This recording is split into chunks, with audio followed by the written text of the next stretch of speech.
Let's start with the Mangala Charn.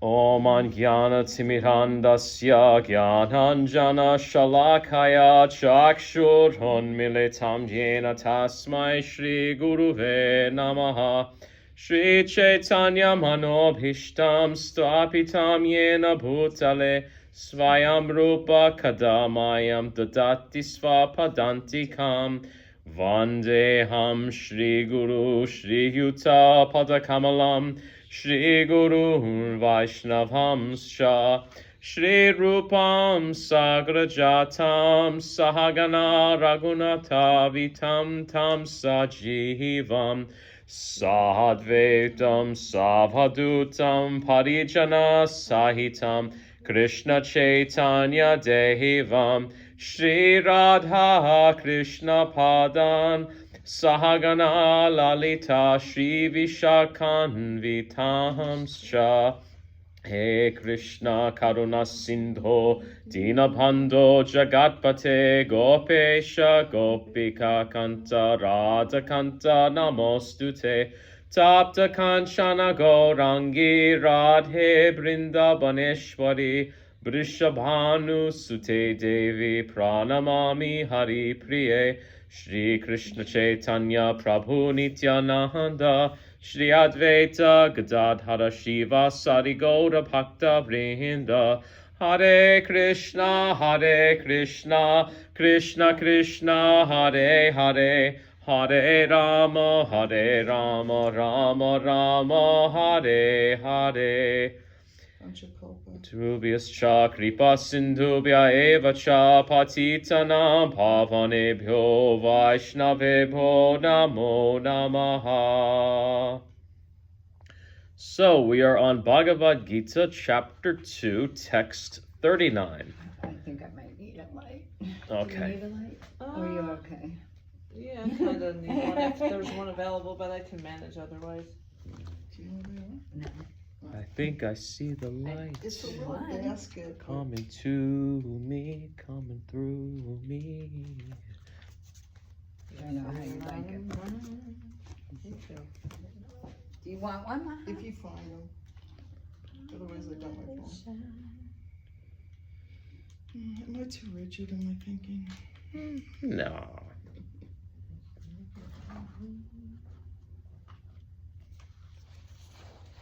Go ahead, you could Okay.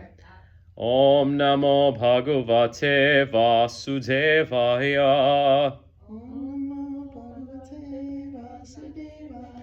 Om Namo Bhagavate Vasudevaya. Om Namo Bhagavate Vasudevaya.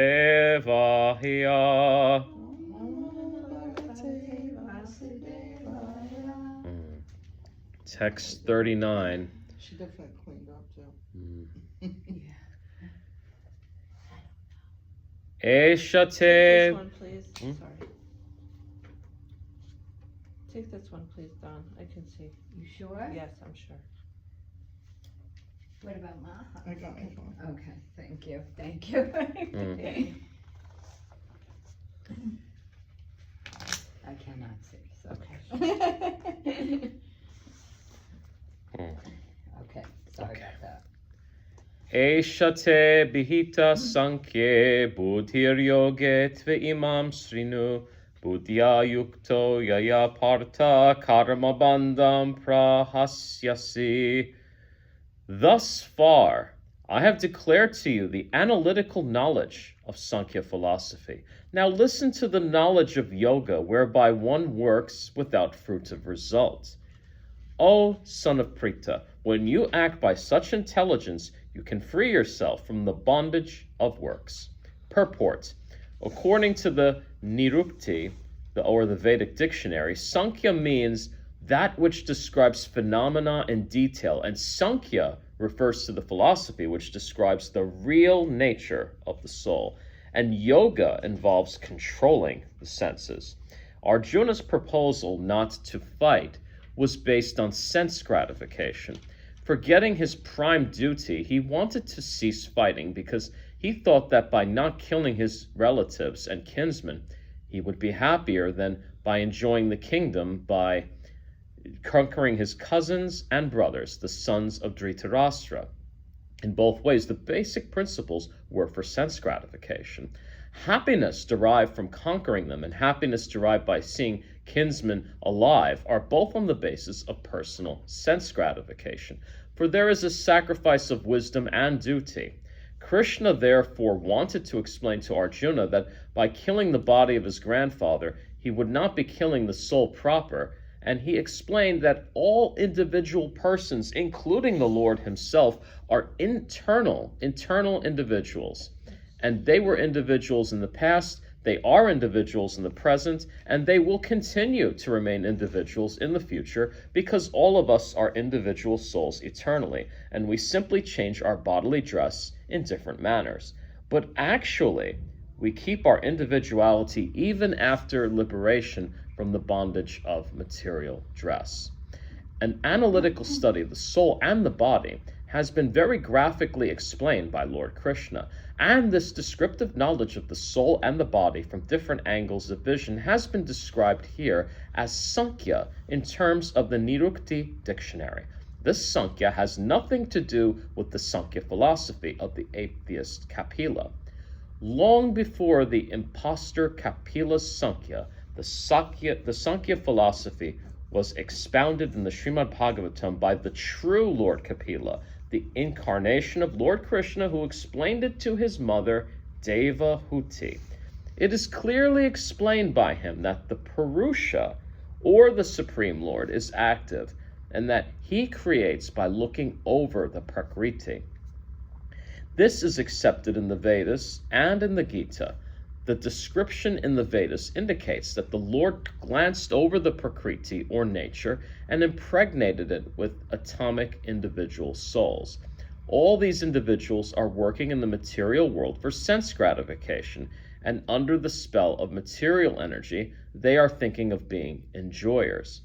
This mentality is dragged to the last point of liberation when the living entity wants to become one with the Lord. This is the last snare of Maya, or sense gratificatory illusion, and it is only after many, many births of such sense gratificatory activities that a great soul surrenders onto Vasudeva, Lord Krishna, thereby fulfilling the search after the ultimate truth. Arjuna has already accepted Krishna as his spiritual master by surrendering himself unto him. Sisyasteham sadimam tvam prapanam. Consequently, Krishna will now tell him about working process in Buddhi Yoga or Karma Yoga, or in other words, the practice of devotional service, only for the sense gratification of the Lord. This Buddhi Yoga is clearly explained in chapter 10, verse 10, as being direct communion with the Lord, who is sitting as Paramatma in everyone's heart. But such communion does not take place without devotional service.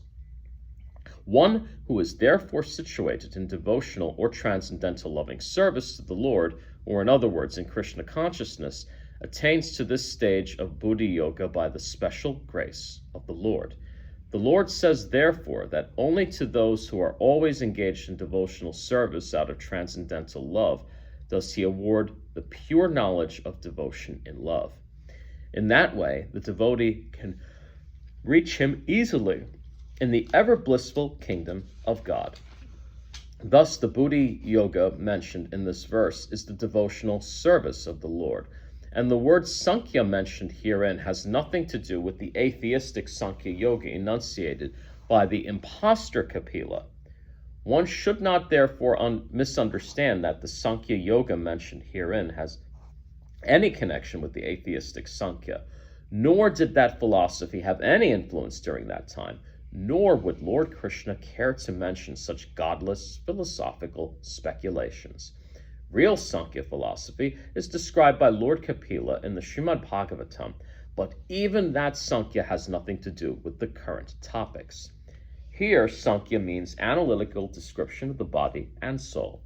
Lord Krishna made an analytical description of the soul, just to bring Arjuna to the point of Buddhi Yoga, or Bhakti Yoga.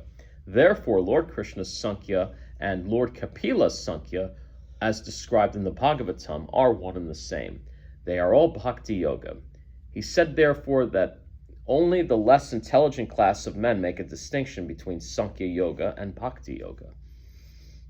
Of course, atheistic Sankhya Yoga has nothing to do with Bhakti Yoga, yet the unintelligent claim that the atheistic Sankhya Yoga is referred to in the Bhagavad Gita. One should therefore understand that Buddhi Yoga means to work in Krishna consciousness, in the full bliss and knowledge of devotional service. One who works for the satisfaction of the Lord only, however difficult such work may be, is working under the principles of Buddhi Yoga and finds himself always in transcendental bliss. By such transcendental engagement, one achieves all transcendental qualities automatically by the grace of the Lord, and thus his liberation is complete in itself, without his making extraneous endeavors to acquire knowledge. There is much difference between work in Krishna consciousness and work for fruitive results, especially in the matter for sense gratification, for achieving results in terms of family or material happiness. Buddhi Yoga is therefore the transcendental quality of the work we perform. End of purport. That was a mouthful. Yeah. Holy cow. Yeah. Yeah. Care to So first explain? of all, Yes. I never knew there was a fake Kapila. I Yeah. wasn't aware of that. I mean, I've gone through the Bhagavad Gita as it is, but I guess I wasn't paying close enough What is attention. he preaching that the Kapila that we know isn't? That is a good point. I mean, it's, I think it basically is explained that the fake Kapila is explaining some sort of atheistic philosophy. Because in the back of this Gita, it says that Sankhya is the merging, it's Like yoga. becoming one with. Yeah, it's Yeah. kind of impersonal. It's using yoga. I'll just read it instead of making something up. Yeah, go for it. But yeah, first of all, I didn't know there was another Kapila preaching something else. I think they talk about him in Yoga Sutras of Patanjali. Oh, I think it has to do with that eightfold classical yoga philosophy. which I always ignore. Sankhya, the devotional yoga process described by Lord Kapila in the Srimad Bhagavatam, analytical understanding of the body and the soul. That's Hatha yoga. Yeah. I'm confused. Is it that important to dive into this? I mean, I remember, I think one of Prabhupada's books was the teachings of Lord Kapila, if I'm not mistaken. Yeah, it was, but Devahuti's son Kapila. yeah. And is that the same Kapila? And or wait, does our Sampradaya present a different perspective of Kapila than an impersonal Sampradaya? I don't know these answers. I never knew there was another Kapila. Yeah, well, he's saying it was an imposter. Yeah. So someone trying to Take his teachings and or give it, or do it in a different way, claiming to be Kapila. I don't know. Yeah. I'm using Vani quotes to kind of isolate this imposter Kapila. I'm trying to see if I can find anything that will definitely describe this. Mainly it's quoting the very purport that we were just talking about. There is Srimad Bhagavatam 3:33-34. I'll read it. Even today, people gather there to offer respects to Kapila Dev, the original author of the Sankhya system of philosophy. Unfortunately, this Sankhya system has been misrepresented by an impostor who is also named Kapila. But that other system of philosophy does not tally with anything described in the Sankhya of Kapila in the Srimad Bhagavatam. So it's just a person Like a with the different same person, name yeah. who was claiming to be Yeah. the other one. Like Prabhupada had to throw that in because we were gonna know that. Yeah. I guess, An I mean, imposter out he there. knew at some point people were going to read a whole bunch of books and get confused. Let me see what I can find. There's a purport in 333-34. It says, "It is understood that Kapila Muni first went toward the Himalayas and traced the course of the river Ganges. He again came to the delta of the Ganges, of the sea now known as the Bay of Bengal. The ocean gave him residence at a place known as Ganga Sagara, where the river Ganges meets the sea. That place is called Ganga Sagara Tirtha, and even today people gather there to offer respects to Kapila Dev, the original author of the Sankhya system of philosophy. Unfortunately, this Sankhya system has been misrepresented by an impostor who is also named Kapila, but that other system of philosophy does not tally with anything described in the Sankhya of Kapila in the Srimad Bhagavatam," which I guess is kind of redundant. So there's That's- actually Yeah. 3, because the Kapila that went to Ganga Sagara was not the Kapila they're talking about in Srimad Bhagavatam. And there's an imposter. Uh-oh. I think it's the imposter that went to the Ganga. Oh, I see. And Booty Yoga, is that different than the 3 parts of our consciousness? Like Booty is the highest intelligence, right? Then we have the Manas and Ahankar. Those are your koshas. Sense. Those are the material coverings over the soul. Right, so, but Booty Yoga has nothing to do with that, right? Whereas Booty Yoga, the highest. No. What is Booty Yoga? Let's look it up. I think Does it have anything to do with the Probably. I seem to remember from reading that Buddha Yoga was meant. It's thus the Buddha Yoga mentioned in this verse is the devotional service of the Lord, and the word Sankhya mentioned here has nothing to. Okay, never. Yeah, but it's devotional service of the Lord. I guess we could still look that up, but.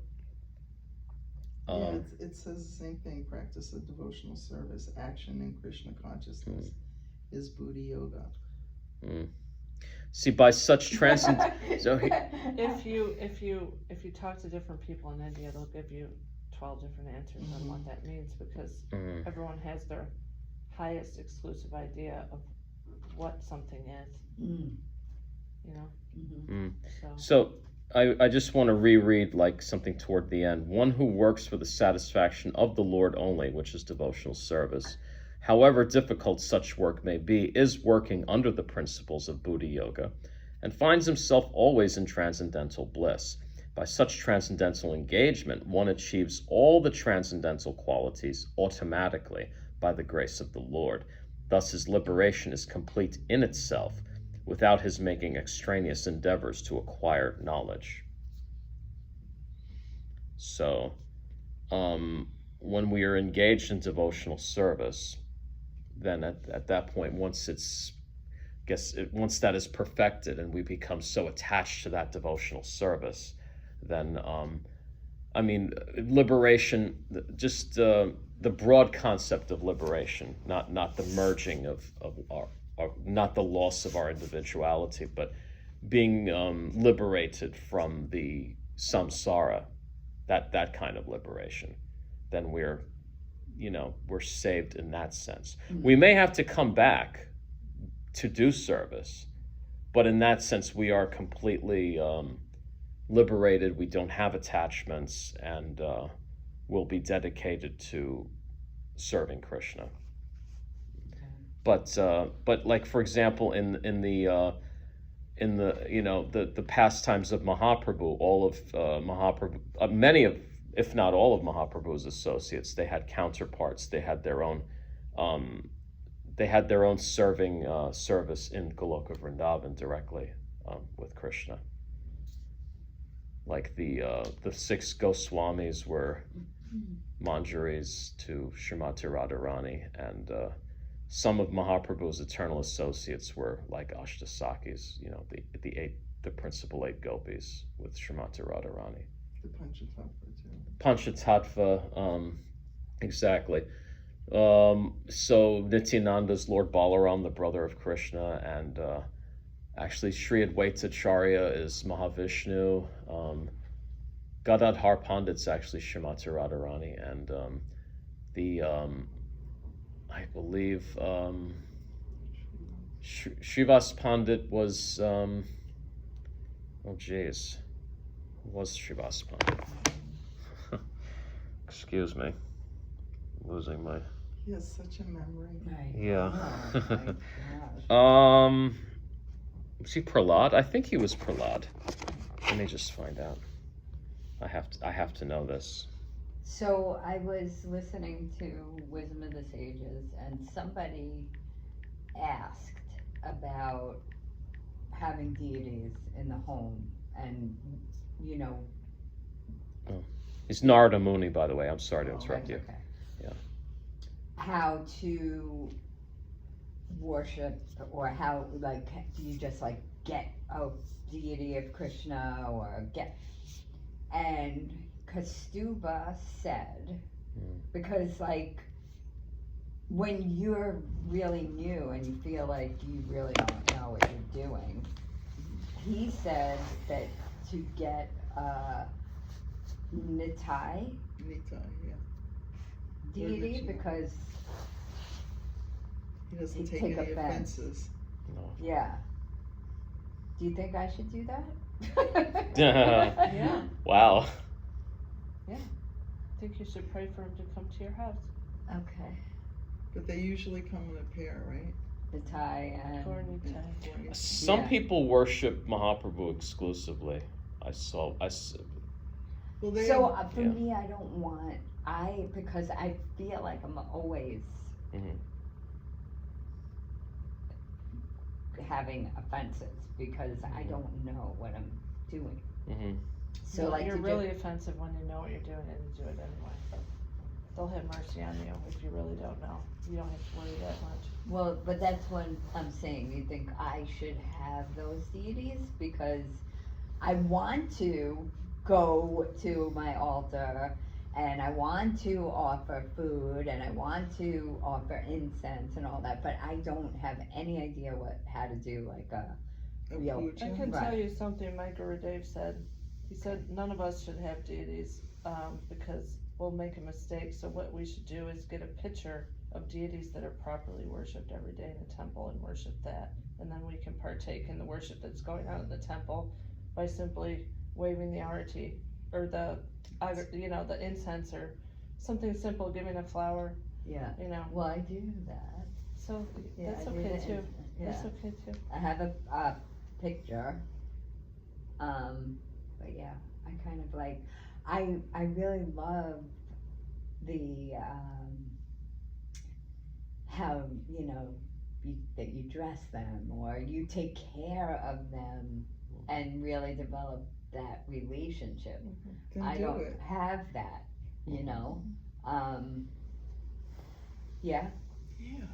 If you're called to it, I Yeah. don't know. So I just felt like that was like, wow, I could have Take these care of- deities yeah. and take care of those, which I don't know how to do either, but I like just trying to find a way to do that without having,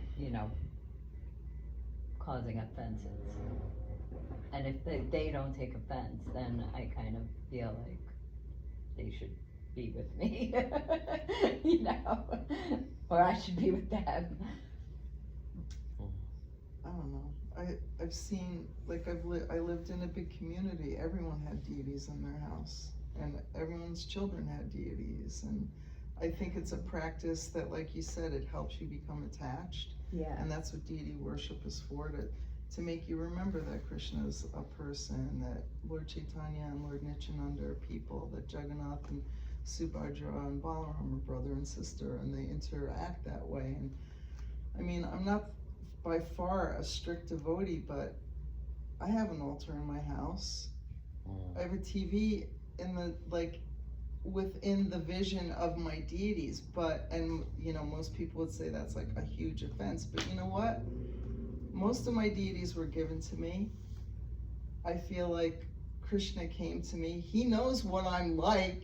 He knows what's going on, Right. whether that altar is there or not. So for me, better that I have an altar that I can offer flowers and incense and my food. Would I offer my food every day? I don't know. But knowing that they're there Right, and watching you me can, when right.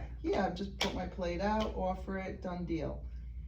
So I think for me personally, having deities in the house, it's like having my friends sitting there, Yeah. you know.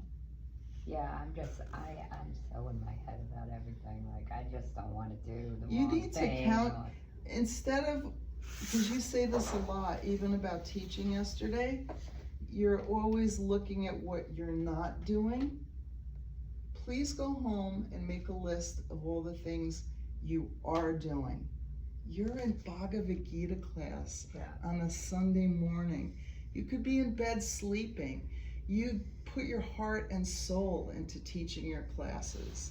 You see that. I mean, honestly, I'm not just blowing smoke. You're a really good yoga teacher. The way you settle in, the way you teach your students, the things you offer, these are all wins. And these are all wins that have been affected by your bhakti. The questions you're asking, you know, am I enough? Am I enough? Yeah, you're enough. Krishna made you Dawn, and no one else is like Dawn, and you have gifts that no one else is going to offer. So count those gifts and count those blessings. You're a great mom. Think of the example you set for your children, you know. You take really good care of your husband, even though he doesn't always want to do the things you want to do. These are all things to count, not what I don't know how to do this. You know what? Krishna doesn't care. He just wants to see that you're trying. And it's not give a little bit of love to Krishna, it's give all your love to Krishna. Because he gives all his love to us. The food we eat, the sunshine, it's all coming from him. So just to say, here Krishna, here's my water bottle, thank you very much for that's more than the next guy on the street's gonna do. And that is like, he's gonna say, oh look, Dawn's paying attention to me. Even if it's for a split second, that split second could save your life. Get it? Thank you. You have an altar. That's my boisterous personal opinion. We can probably help coordinate their coming to your house, you know, give you websites or people to talk to get them to come. I wish I had some to give you, but I don't. I went on the Krishna store. They're in my cart. And I have a book that I bought when we were in New Vrindavan, How to Be His Devotee, and it tells you everything. It tells you how to bless the water with Achman and all the prayers to say and how to do the puja. So I can always copy those or give you the book to Thank borrow. you. The other thing is, like, if you go to, let's say, the Brooklyn Temple or Bhakti Center, they do sell Gauranitai deities there. You can, Yeah, and then you can look at them and see, like, oh, is this the size I want? Yeah. What I have about little the store? Yeah, I don't think they sell like fiberglass statue things. They don't really sell deities. Like deities are usually brass or wood or marble, and they use like, you know, it's like something like this, but it's Krishna on a cow, or it's not the same thing. I have those in my house, but they're more of a decoration. I don't have the one like that. Yeah, I don't have the reverence for my Krishnas that are the fiberglass as much as my stones, my shalagram, my Vrindavan rocks, and no, I think it's nice to have an altar in your house. It's a constant reminder too, you know, like we can say Krishna's with us all the time, and you know, think that we remember, but we don't remember. But if you have like a physical picture or a physical deity in your house, I think it makes you remember more. It just, I talk to my deities all the time. You know, it's just like, okay guys. And it's not always awe and reverence, because I know that Krishna is my friend. Arjuna didn't talk to Krishna like, oh, Right. great. You know, it's just like, oh shit, I'm falling apart. Yeah. Please help me. And yeah, I feel like I'm You, like you that just a lot. talk like Yeah. a friend. Yeah, Yeah. that's what I mean, I say my prayers too, and I definitely say specific prayers, like to Nishringadev and stuff, if I'm in fear, like taking a trip or driving, or if someone I feel like is off or something. But yeah, I think it's easy to approach Krishna, and that's what he wants, especially in Kali Yuga. Like the fact that the Maha Mantra is our medicine, and what Lord Chaitanya said, that like we're incapable of all these other austerities. We don't have the attention span. We just don't have it. So yeah, 5 minutes of offering a flower, it's 5 minutes more that you're closer to Krishna. Looking at Krishna, Yeah. you know, it's looking at him. That maybe that image is sorry to say it, but the last thing you see that day, you know. Yeah. I knew someone that was riding his bicycle to the temple in Florida, and there's a big mural on the wall of Krishna, and he was hit by a car and killed. But that's Oh what he my was gosh. facing, when, you know. Yeah. So it's like that's how potent Krishna is. He is this Bhagavad Gita. There's no difference in a deity than there is in this book. It's the same thing. Krishna is his words. Krishna is your mantra on your tongue. But sometimes, yeah, it's nice to have that physical deity. But like we're supposed to treat our books with the same reverence that we would treat a deity. You don't put it on the floor. You don't put it where, I shouldn't even have it here unless there was a cloth under it. You know, just like because your butt's here. You know, you don't want to put. So it's like simple things like that teach you that there is no difference. This book, if this was the last possession I had in my life, I'd be blessed. You know, everything's in this book because it's Krishna. Yeah, I have something that Miller gave me. It's like a plate. I have it on a stand, and it's a picture of Krishna and Radha. And I go in there, I'll offer incense and stuff. But at night, before I go to bed, I'll say, in my bed, it's not by the altar. But I have that vision in my head of that. That's amazing. Yeah. So, yeah. I mean, I just do that every day. Please make a list of all these wins, please. Okay. All the good things you do, even though you think they're not important, write them down, and accept it as spirit coming through you, telling you, but reminding you. You know, like give yourself more credit. Yeah. It's a thing of perfection, trying to have perfection and doing everything, you know. Some people Which is say that's a trauma unattainable. response. Perfect. What? Like being Trying to get it right all the Yeah. time. Yeah. Might be something to look at. I don't know. Yeah. Wow. I have a lot to look at. Right now I have to look at the map. I'm sorry. Okay. I guess we should wait a couple minutes before doing the next verse. You can start the next one. It's better I wait.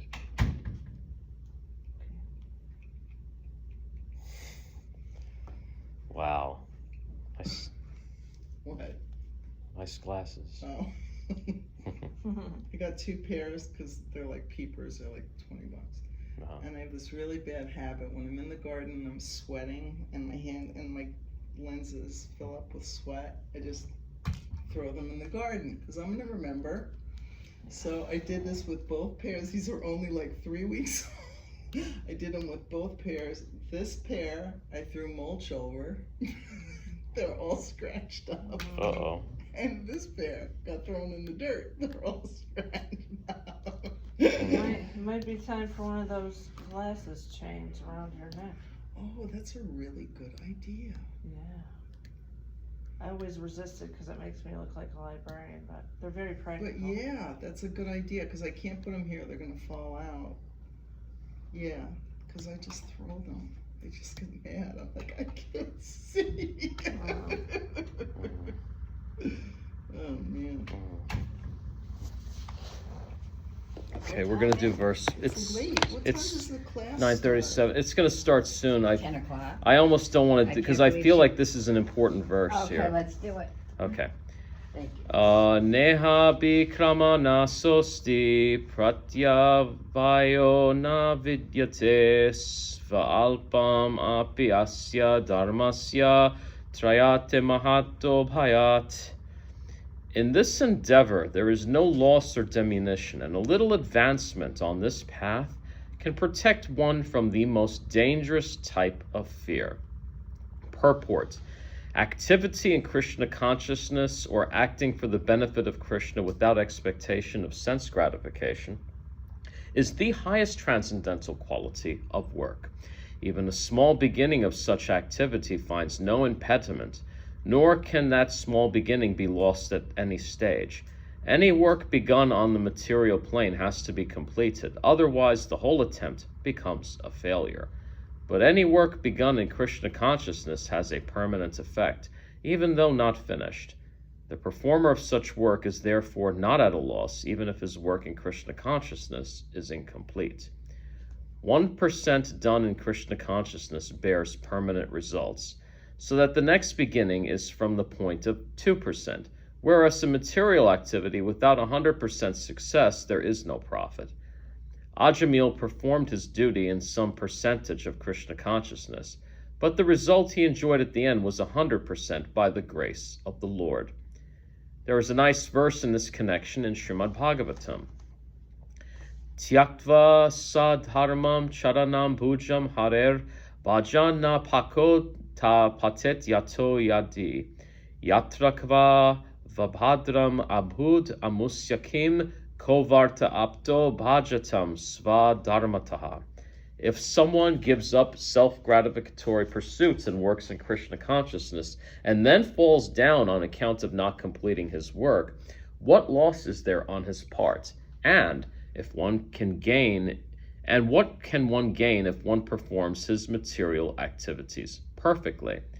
Bhagavatam 1:5-7. Or as the Christians say, what profiteth a man if he gain the whole world, yet suffers the loss of his eternal soul? Material activities and their results end with the body, but the work in Krishna consciousness carries the person again to Krishna consciousness, even after the loss of the body.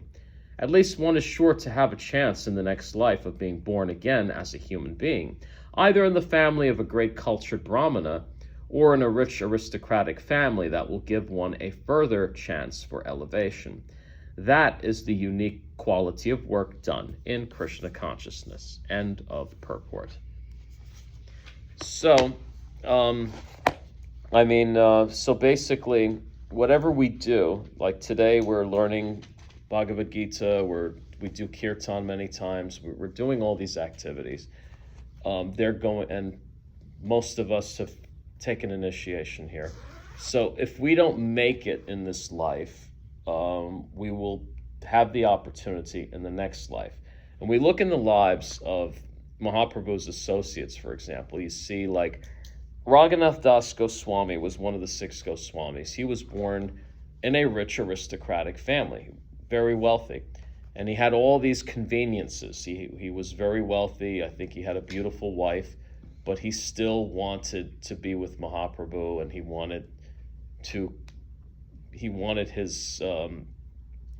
the eternal relationship with Radha and Krishna. So, even like, let's say we are born into such a rich family and we have all these pious spiritual credits, we will have at least the pull.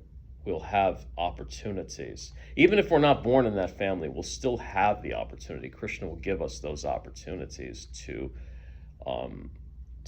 serve and to not be ensnared by materialism anymore. Poor people can be ensnared by materialism just as easily as rich people. True that. Because it's just the opposite. Yes. It's the golden cage versus the rusty cage. Yeah. Mm-hmm. But I think that when you have more material advantages, sometimes you have the opportunity to spend more time on spiritual life than That's someone true. who has to work harder to eat and pay bills. That's true. So you have that choice to either take your opulence and focus it in a spiritual way or become more debauched. I mean, a modern day example I would say would be Ambarish Prabhu, who was Alfred Ford. He was born into the Ford family, which, you know, Ford cars, whatever. And he, instead of becoming ensnared completely by materialism, he dedicated his life to service. He became an initiated disciple of Prabhupada. And Really? Yes. you didn't know? Started, the No, I Detroit didn't know Temple. that. Yeah, he's a big devotee. He gave up his whole, not gave it up, but he told his family, like, this is my path and I'm gonna be a devotee. And he didn't go back to the Ford family making cars things. He's been all over the world preaching. Is he still alive? He just had a stroke, but I heard he's going to be okay. Oh, I gotta tell Ricky that. Why is he a big Ford? Well, Yeah, look but up. yeah, he's like a car guy. All our cars have been Fords for a long time. Yeah, you can Google him. Yeah. What's his name? Alfred Ford, Alfred. also known as Ambarish Das. Wow. Yeah, He's like the grandson of the original Ford, or Henry Ford. grandson or something. I believe great grandson, but then again, he's a baby boomer, so I can't imagine. Yeah. Remember last week when I was talking about that story from the Bhagavatam with the king? So it's King Ranjana. Okay. That was the allegorical Okay. king. All right. You don't remember? Nope. I'll have to read it. Do you? It sounds interesting. Yeah. It's Canto 4. Can't remember. But Canto 4 of the Srimad Bhagavatam? yeah. Okay. It's really interesting because it's just an allegorical story in the Bhagavatam, and the king, the city is like his body, the queen is his consciousness. It's just interesting. They do that with Krishna, in Krishna's body too, in the Bhagavatam, that the mountains are like the hairs on his body and the rivers, the water. I want to go on a slight tangent if I can. Let me just see. Like your tangents. Oh yeah. I mean, I've been told they're entertaining, but they're also I think they can be. Star Wars.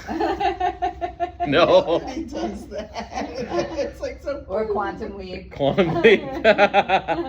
So you know, it's funny. Srila Prabhupada quoted, "What profiteth a man if he gains the whole world yet suffers the loss of his eternal soul?"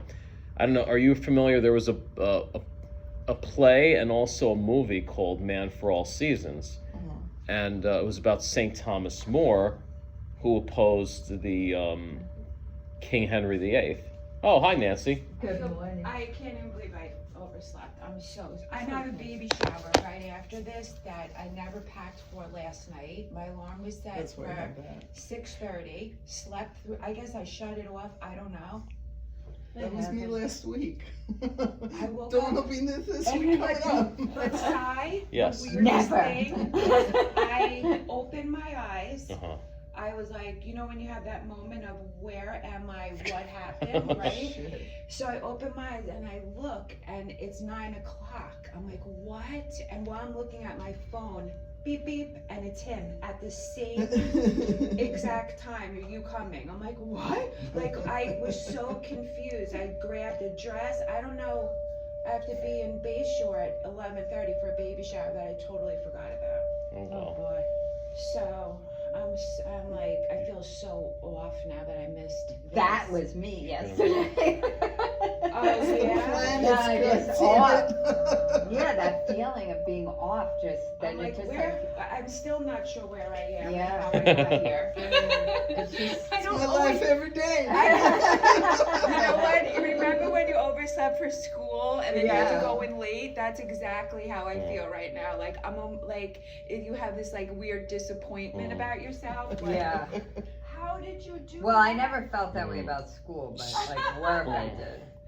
So in Man for All Seasons, like St. Thomas More opposed King Henry VIII, and then somebody actually perjured himself in court just to get St. Thomas More convicted, so he would go to jail and be executed under Henry VIII.